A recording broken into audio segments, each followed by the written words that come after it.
Sesuai judul, hari ini aku akan mereview keyboard terbaru dari Sades, yaitu Sades Kunai SK868. Gimana performanya? Langsung aja kita bahas. Sebelum bahas produknya, kita bahas packagingnya dulu. Packaging dari Sades Kunai menggunakan double box.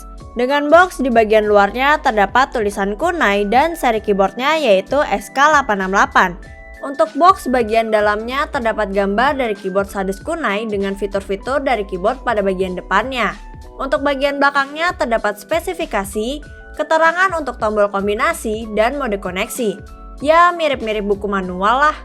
Di paket pembeliannya, kita akan mendapatkan buku manual, kabel Type-C yang sudah braided sepanjang 1,8 meter, serta switch puller dan key puller yang dijadikan satu.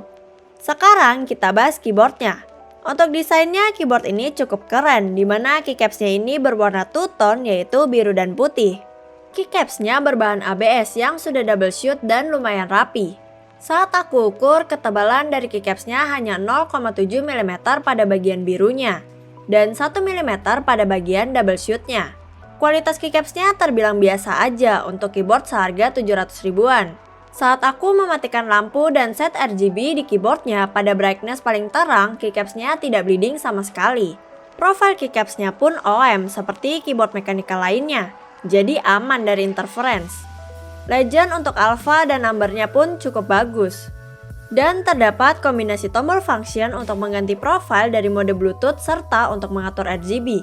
Sayangnya tidak diberikan kombinasi function untuk multimedia. Sades Kunai menggunakan layout 65% yang merupakan layout favoritku saat ini. Bahkan mungkin banyak orang yang suka juga, karena semua yang kubutuhkan ada di keyboardnya, dengan ukuran sekompak mungkin. Untuk case-nya, Sades Kunai ini menggunakan bahan plastik yang cukup solid, dipegang pun berasa padat.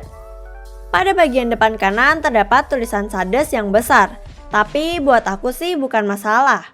Di bagian bawahnya terdapat slot untuk dongle 2,4 GHz, switch on-off yang bisa digunakan untuk mengganti koneksi, serta rubber fit di keempat sisinya. Tidak ditemukan peninggi sama sekali, padahal sudut kemiringannya cuma sekitar 2-3 derajat saja, sehingga tapping angle dari keyboard ini kurang oke. Dipakai ngetik lama lumayan bikin capek. Terdapat 3 pilihan koneksi, yaitu wired, Bluetooth, serta wireless 2,4 GHz dengan dongle. Mengganti modenya pun tidak sulit. Kalian tinggal geser switch koneksi yang terdapat di bagian bawah keyboard sesuai dengan mode yang kalian inginkan. Walaupun kecil, tapi switchnya ini mudah digunakan kok. Performa wireless 2,4 GHz-nya nggak perlu diraguin. Delaynya benar-benar nggak kerasa buat aku. Cocok banget buat kalian yang pengen setupnya rapi tanpa kabel tapi pengen performa keyboard yang maksimal.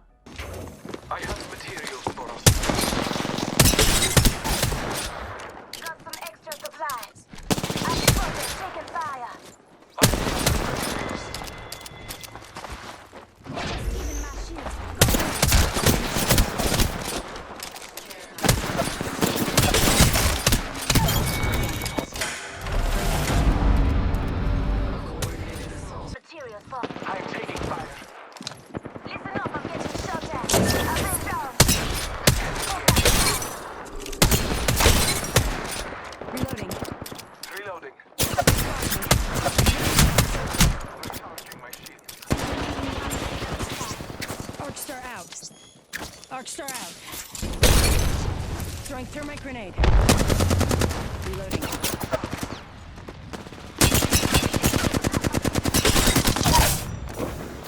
I downed an enemy. Reloading. Recharging my shields. Someone's here. Reloading. Shot at. I'm taking fire.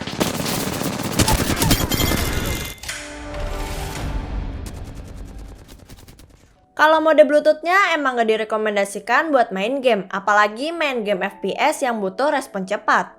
Mode Bluetooth-nya juga diberikan 3 profil yang bisa kalian atur menggunakan Fn plus Z, X, dan C. Untuk mode wired-nya ini menggunakan Type-C cable dengan posisi lubang pada bagian kiri.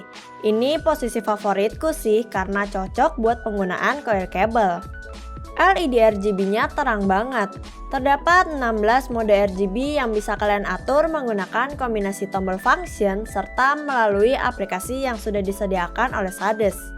Bahkan terdapat 2 opsi mode RGB yang bisa mengikuti ritme lagu. Kalau favoritku sih yang musik follow tuh.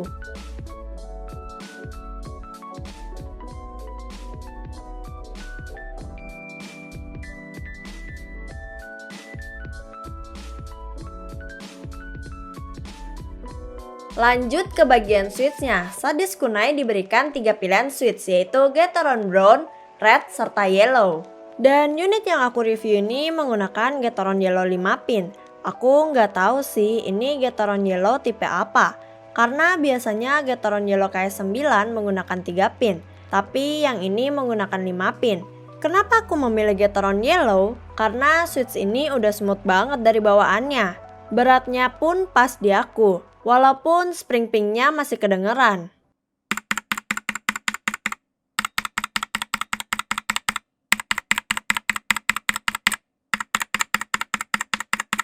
Tapi buat kalian yang kurang cocok sama pilihan switch yang diberikan keyboard ini, tenang aja.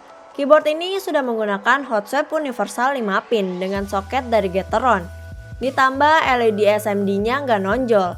Jadi mau ganti switch apapun bakal masuk tanpa kikir pin ataupun potong 2 pin plastik.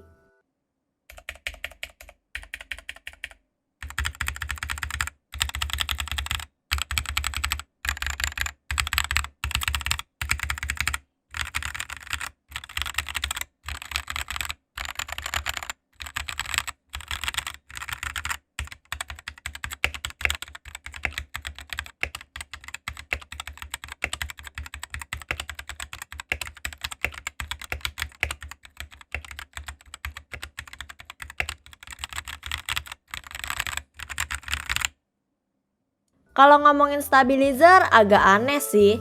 Stabilizernya udah di loop dan loopnya pun cukup banyak. Namun masih terasa rattle di beberapa stabilizer.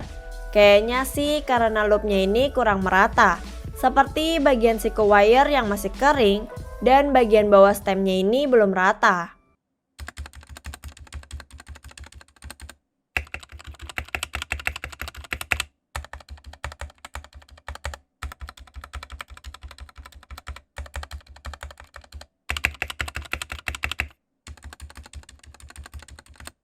Kalau case-nya dibongkar, kita hanya akan mendapatkan PCB dan plate-nya saja. Sayang banget, di harga segini kita belum diberikan platform ataupun case foam. Tapi bukan masalah yang besar karena custom foam itu nggak susah dan murah. Kesimpulannya, di harga nggak sampai 800.000, keyboard ini punya banyak fitur menarik dan bisa dijadikan pilihan buat kalian yang cari keyboard dengan layout 65%. Mulai dari fitur hot swap universal, 3 pilihan koneksi, mode RGB yang variatif, dan lain-lain. Satu hal yang menurutku ganggu adalah bagian kontrol kiri yang terus berkedip ketika menggunakan mode wired. Kalau masalah typing angle bisa diselesaikan dengan memasang rubber feet yang tebal. Kalau masalah stabilizer bisa kalian tune sendiri dan gak susah kok. Oke, itu aja dari aku. Jika kalian punya pertanyaan atau kritik dan saran bisa kalian tinggalkan di kolom komentar. Aku Fainila, terima kasih.